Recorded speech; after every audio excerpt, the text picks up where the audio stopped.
there partway through all of that. I was like, oh my goodness, Veronica, I don't think I did the other link. There were 2 videos. I hope that you found your way to both of them there. If not, they're both still on my YouTube, and I'll leave them there so you can go back and visit them. But we have just had our next installment of the Crochet with, no, how do I say it? Crochet Garments with Confidence Summit. So I have just done my 2 lessons about choosing the right pattern for you, and then choosing the right size to make, and how we go about figuring what ease means, and what that means for us. Because, like, if you've watched the video, like, hand on heart, I had no idea what that meant at all. I didn't know that why would you think that? Like, when you make a garment, like, it could be much bigger than you, it could be smaller than you, and it's intended to be that way, and that changes the fit of it. Like, I didn't understand that at all. So if someone would have sat me down and explained it, I would not have failed at the beginning of my crochet garment making career. So hopefully that has helped everyone. So people are starting to come on in, so jump on in if you've got any questions. Even if you haven't got any questions, come say hi. The lovely Veronica, we've changed, as you probably see. We've got a challenge to change crochet sweaters each live. I don't know if we'll manage it all. Do you know, I feel like some kind of a superstar at the concert, like, right, quick outfit change, come on, put something else on. Brilliant. But yeah, we're so glad that so many people are joining us already. Who are Susie. Oh, Susie, you're so kind. You too. And you, and you. Stop it. Thank you very much. Stop it. Thank you. Good morning again from Montana. Snowy. We got so many people, as I said in the last one, joining in snowy places. What's that all about? Yeah. But it stopped raining here. My weather report is stopped raining here. We're good. Yeah. Good. I can hear the wind whistling through the chimney though. We get our at the bottom of the chimney, it's all whistling at me. So yeah, cool. So if anyone doesn't know what we're doing, we are doing our summit this weekend. If you ping on this, scan this thing underneath us here, and I'll put the link in the thing. So we're having videos every hour basically, and then this live question and answer session that we are in now. So if you have questions about the video that you've just seen of mine, or any general questions about garment making, then let us know. Absolutely, yeah, we're here to answer any questions, or just say hello if you're watching. We're so glad for people to be joining us and watching the lessons. Hopefully you're getting a lot of useful information there for your garment making journey. People were commenting on the YouTube stream as well, which is great. So all of the videos are premiering, and when you do a premiere on YouTube, you have like a little section on the side that you can join in the chat. So do come and join in that chat as well when you do. And people are asking like what sweater was I wearing and stuff like that. So it's beautiful. That pink sweater is beautiful. It suits you really well. So I don't really wear light pink very much, but everyone always says, oh, it looks really nice on you, so maybe I should. It does. It really does. Yeah. But yeah, so if you didn't catch our last live, things to say is, and I think it's up in this corner, there's a little bit here with the We Crochet giveaway. We Crochet have given us very kindly a $40 gift voucher. I need to go back and find the link for it to put in the chat. Where's that gone? I will find it. A $40 gift voucher to give to someone. I found it. We got the form link. That's it. So you just need to fill out that form, pop your email address on there, and we will draw the winner on Tuesday. So you've got plenty of time to submit your details, your email address, to be in with the chance to win the $40 gift card from the fabulous guys from We Crochet. And I can see a lot of questions popping up already, Hannah. Right. So let's go. Right, you read them out to me and I'll answer. Right. Can you talk a little bit about garments making for plus size makers? Most patterns tell you to choose a size by your bust, but for me, my smallest part is my bust and largest is my waist and hips. So like, it doesn't matter where you are on the spectrum of sizes. My bust size, and I think I said in the video, is far smaller than my hips. So I always have to make sure, and this is what I was saying about reading the schematics and really understanding what the schematics are telling you, where like it's all very well, yes, making a bust size, but you need to know that that hip size, depending on where we were talking obviously about sweaters and tops here, if it finishes at your waist or it's a cropped, then it's fine, it doesn't matter, does it? As long as it covers the size of your waist, you're fine. But if it does go to your hips or beyond, you really need to be mindful of the schematic and what it tells you for your hip sizes. But the thing to know is that as designers, we use the Craft Yarn Council standard sizings, and that should, it generally encompasses the sizing that will mean that if you're in a proportion of that size, I don't know if I'm saying this very well, generally you will fit into that sizing, and we will add positive ease to most sweaters for your hips, I would think. So I would start with the bust size and then see if the hip size will be right for you. And if not, then you can adjust patterns. I would say, especially if you're working something perhaps like a top down, you can definitely add some increasing under it. So make it to fit your bust, and then once you go down, you could add some increasing at the bottom. Another thing you can do for hips as well, which I sometimes use this trick, is to, if you're using flat seamed panels like this one is, just don't seam the bottoms. Have it as a feature, have it as an open. I haven't got one here to show you, but at the bottom of your sweater, then you end up with a V that's open, and that just flares slightly over your hips. Another thing that you could try, I'm suddenly thinking of things now. Another thing you could try is to, if it's got a ribbing around the bottom and you think that might pull you in too tightly, leave the ribbing off. Create your own version. Like, I certainly don't care as a designer if someone makes an adaptation to my pattern. And even better, if they do, come and tell me, because I love to see.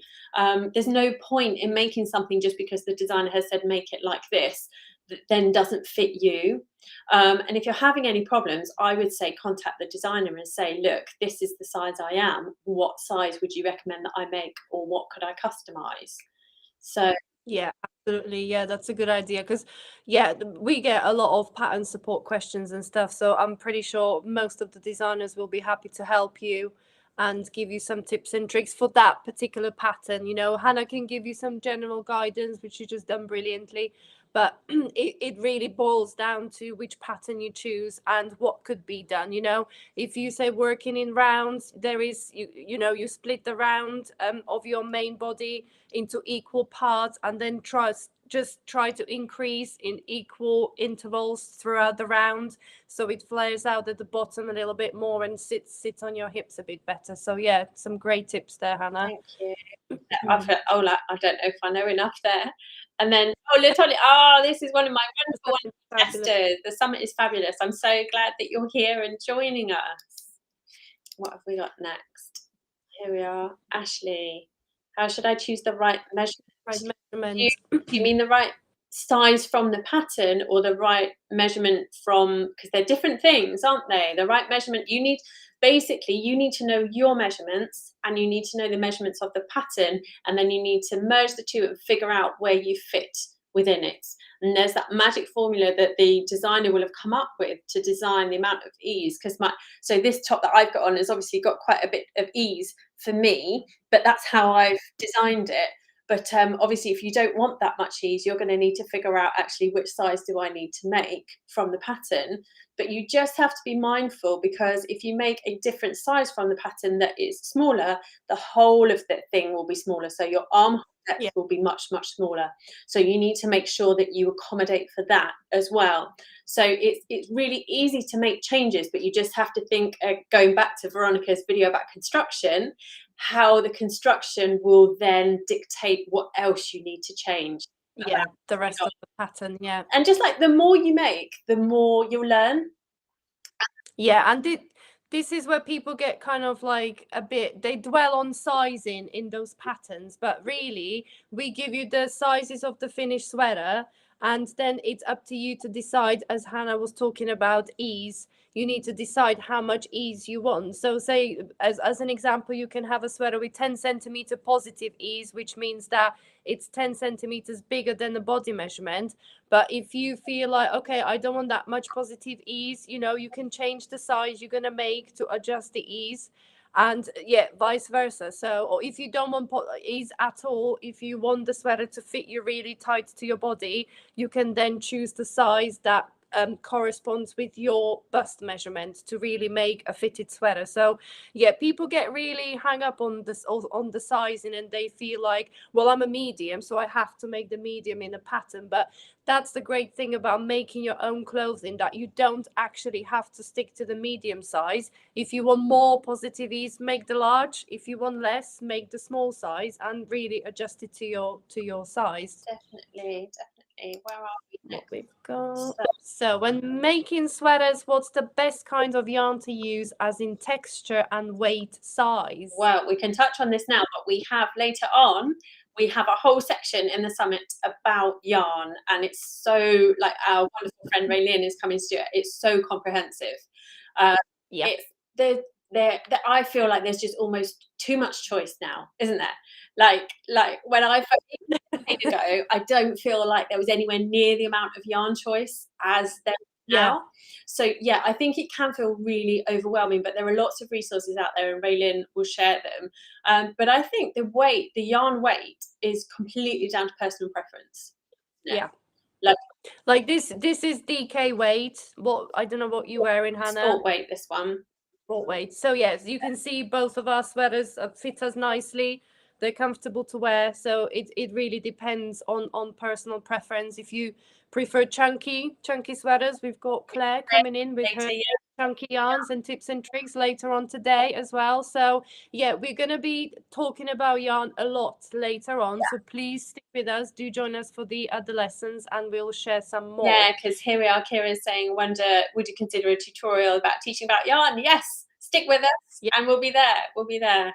How do you tell if it's a good substitute? Yes, it's and the thing is, because we're all over the world now, aren't we? You don't just go in and buy a book from your local yarn store and you know that the yarn's there. You buy stuff from everywhere, and I might use a different yarn to someone in a different part of the world. You need to be able to substitute yarn as well. That's the thing. Yeah, saying, I would greatly appreciate a way to decipher by feel what yarn. Yeah, and I must admit though, I don't know about you, Veronica, but I rarely go into yarn shops and actually physically feel yarn that I use anymore. Mostly I know which brands I trust, and I know from what the fibre content is as to whether I think it will be a good yarn to work for the project I have in mind. Yeah, and that absolutely comes with experience and just trying different things. You know, even if you don't commit to making a sweater, but just try different fibers, different weights, and see what feels comfortable, what you can imagine yourself wearing, what feels great on your hook, and that will personal experience, and you know, personally trying the yarn is probably the best thing you can do, because you know, you can have 100 people to tell you that this yarn is perfect, but if you don't personally like it, then it's no point, is it? Exactly. What is you just like a bigger armhole but not a larger size? Oh, okay, so you want this width here, but you want a bigger armhole depth. So she says, yanking on her very beautiful yarn here. Sorry, I should do that, should I? So I think that it's completely doable, but it depends on the construction that you're making, I would say. So this one is actually quite a good example of this. So this is made with a front and a back panel that you then join, and then you put the sleeves flat into it. So this one will be really, really easy to make yourself a bigger armhole depth, because you'll just work more stitches and then you'll just decrease and make them the length that you want them to be. Whereas if you've got something like a raglan, which is a top down, etc., that's, I think, much more difficult to add armhole depth, because if you add armhole depth, the whole of your yoke will have become too deep. Become too deep. So I think it very much depends, or if you're working perhaps like an all-in-one flat piece, that might be harder as well, depending on how it's constructed. but it might be doable. I think you just have to look at the schematic and look at the construction of the garment and think, well, how are the arms attached? And will I be able to add extra stitches, etc.? So does that make sense? Yes, it does make sense. What if you want to adjust the arm length? Yeah, exactly the same. Again, it depends on the construction, but most arms they're either worked bottom up or top down, rounds or flat, but whichever version you're doing, you'll be able to add the rows that you want to. Like top down arms and sleeves are much easier, aren't they, to adjust, because you literally just keep crocheting until they're the length that you want them to be. Yeah. But otherwise, yeah, don't be scared. The thing is, like, what's the worst that can happen? I always say that, like, what's the worst that can happen? You go, oh, that's not long enough, I'll add some more, or oh, it's too long, I'll take a few rows out. It doesn't really matter. Absolutely. Yeah. Gosh, there's a long message here. I was just trying to quickly read it. Okay, I'll read it out, because once I put it up, it won't all get. I just watched your YouTube video, Hannah, and I have to say, I believe I understand ease now as it is. Thank you for that. Brilliant. Hurrah! It's Fantastic. confused me, because sometimes a pattern says just chest measurement, but not indicate if it's the finished garment measurement where ease is included, or is it, I completely understand what you're confused about here, or is it your actual measurement where ease will go on top? But now I understand sometimes when it gives more than 4 inches or more of ease, it actually comes from the Craft Yarn Council measurements. Yes, definitely. Yeah. That's right. I have got that right now. Thank you for explaining what a great event this is. Hurrah! If we do nothing else today, we've helped that part. I don't know what your name is, sorry. But yes, absolutely. The schematics in a pattern should show you the actual finished sizes that the garment will be. And if that is bigger than your body sizes, that means it's got positive ease. So it's bigger than you are. And the Craft Yarn Council gives us, Veronica and I spend most of our life on that website. And it says for a medium size, for example, your chest size will be between this and this amount of inches. So then we work out, okay, if we want it to have negative ease, we'll make it smaller than that. If we want it to have positive ease, we'll make it bigger than that. So we do all the hard work of all the sums and everything. You just need to look at that schematic and go, right, how much bigger than me do I want this to be? Yeah, absolutely. Yeah, that's right. That's the great thing about making the sweater yourself, that you can you're in complete control on how it's going to fit you when you finish the pattern, aren't you? There is no, nobody's got to tell you, oh, you have to make the medium and you have to have 10 centimeter positive ease. If you want the sweater tighter, better fitted, you can just make different size and really be in control of how it's going to fit and how it's going to look at the end. Yeah, definitely. And there's something that I can't remember if I mentioned it in the video or not, but I really like the fact that we can do that, because like, at the moment, everything certainly over here for us, everything's oversized. That's the fashion, everything. But if you don't want everything oversized, you can make it the size that you want it. It doesn't have to be oversized if you're making it for yourself. So I think, and it's, the whole sustainable fashion thing is that you can make things that actually suit you and that you want to actually wear. Absolutely. And that you won't be thinking next year, actually, I don't want to wear that. Yeah, I mean, I can't pull off oversized look if I try. No, honestly, I do, but yeah, if I put something oversized on, oh gosh, no, I can't pull off that look. Hats off to people that can pull off oversized look, but it's not me. So this ability to make my own clothes is really, really come in handy. Definitely.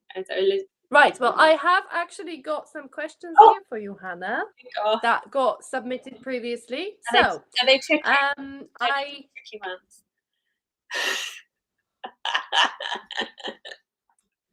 So I had a lot of people saying they struggle to find patterns they like. So where would you recommend looking for patterns, for garment patterns?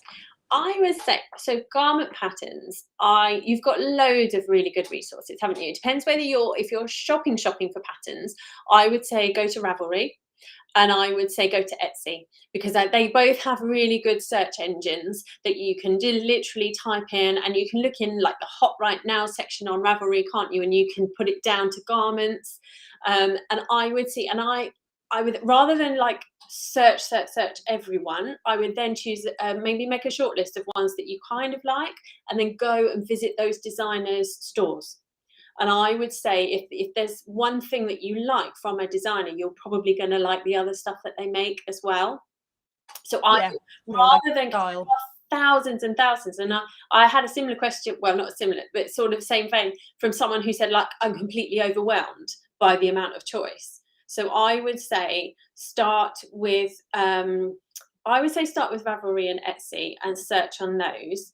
But the other options you can use are like Pinterest, and you can use Instagram if you do that, if you use either of those platforms. But the only thing with those is that you do sometimes get people sneaking in with like unreliable sources. So then when you click away to go to what you think is going to be the pattern, it might not necessarily end up being there. So I think Etsy and Ravelry would be the places that I would start. Is there anywhere else you'd recommend?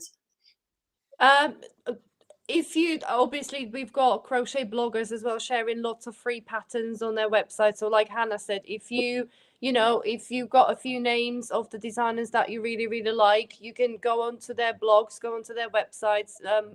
A lot of the times they share some patterns on there. And this is even great for looking into the pattern writing styles. Yes. Before you maybe commit to purchasing the PDF pattern. You can maybe check out the way the pattern is written, maybe, abbreviations and everything else. So yeah, I think designers' blogs are really, really useful resources as well, aren't they? Yeah, definitely. And lots of, like, Veronica and I, we also do like tutorials on our blogs and things like that. We have more than just the patterns on our blogs, so that's a really good thing to look at as well.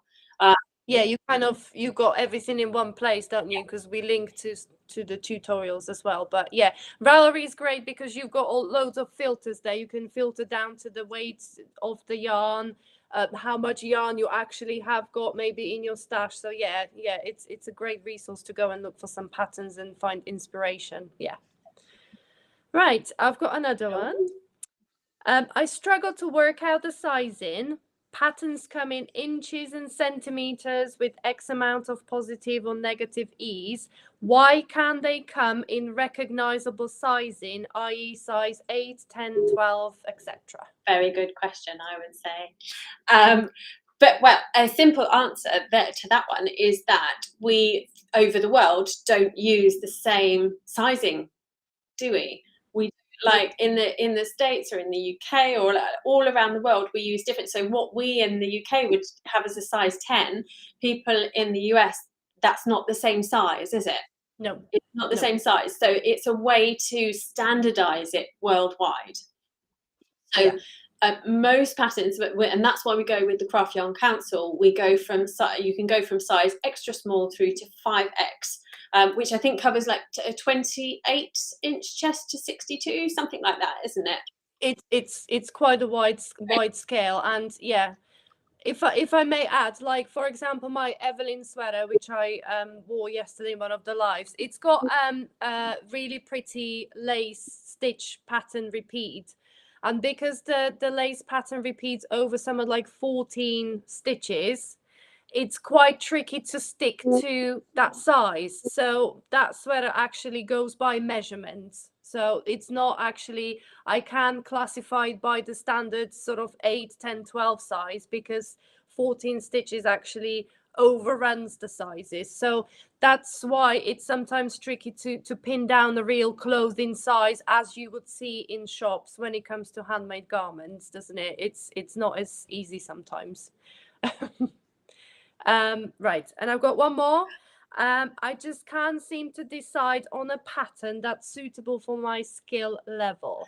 Oh, now that's I feel like a bit of a controversial, or my answer might be controversial, because I think, like most of us as designers, there's a standardized skill level that we get, and it's all to do with the type of stitches that are used, the type of techniques, the construction, all that kind of stuff. And if you tick these boxes, then it becomes easy, beginner or easy, intermediate or advanced. But I'm going to controversially say that if you are a beginner, you can definitely make something that's intermediate, because if you apply yourself and you put the effort into learning how to do it, But by the same token, someone who is very, very experienced might find a beginner pattern actually quite challenging because it just might have something in it that you've not experienced before. Yep. So I honestly, I do put skill levels on my patterns, but I would always tell people to take them with a pinch of salt. I always think that, do you know what? The best thing you can do is go and look at that designer, see if perhaps they've got a video tutorial that goes with it, see if they offer pattern support, see if they've got like a community support group on Facebook. See Yep. if there is support there that's going to mean that, do you know what? Even if it is a bit tricky, I can go and ask a question. If there's Yeah. somewhere for you to get support to learn how to do these things, then that's going to be far more valuable and you will achieve it than if it's literally just a pattern and there's no trace of that designer anywhere else. I think that's a trickier situation. And yes, then I would definitely think, oh, if it's intermediate, then maybe not, it's not the pattern for me.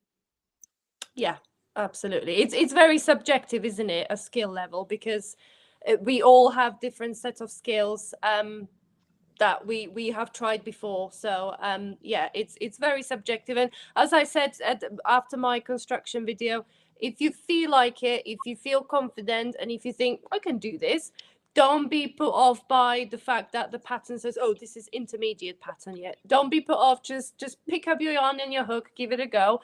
And I'm just looking at the clock, Hannah. You seen it? I was like, ah! There are lots of comments saying about We Crochet has got plenty of patterns, absolutely. Yep. And someone uses, Susie uses the library to go and look through magazines and books. That's an amazing idea. Fantastic. Brilliant, brilliant idea.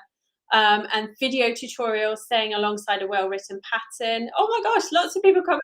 We'll keep going. Try out smaller items like hats and scarves. That's a brilliant idea as well, to know the design, to know the stitches. Pamela is saying there are lots of tops that are sleeveless or have cap sleeves with bigger upper arms that you want to hide. Is it possible to add sleeves? Definitely, definitely. Yeah. Have a look at the construction. If it doesn't make sense to you as to how to add the sleeves, then go and ask the designer. Ask them. Yeah, absolutely. Never mind people coming and saying, do you know what, if I can make these sleeves a bit longer, how do I go about it? This might work. I mean, you know, like a sleeveless top, I'm assuming, you know, the armhole's already created, so you can just join the yarn at the bottom of your armhole and just keep going round the opening to create maybe short sleeve, 3/4 sleeve, you know, whatever you want to. No options. Right. You need to pop back. Go back on the. I think so, yeah. Go back to this because I've just had a notification to say that Hortense's video has just started. So pop over and learn about blocking, and then we'll see you back here as soon as it's done. Absolutely, yeah. Go and learn all there is to know about blocking, and we'll see you in about half an hour. Yeah. Bye.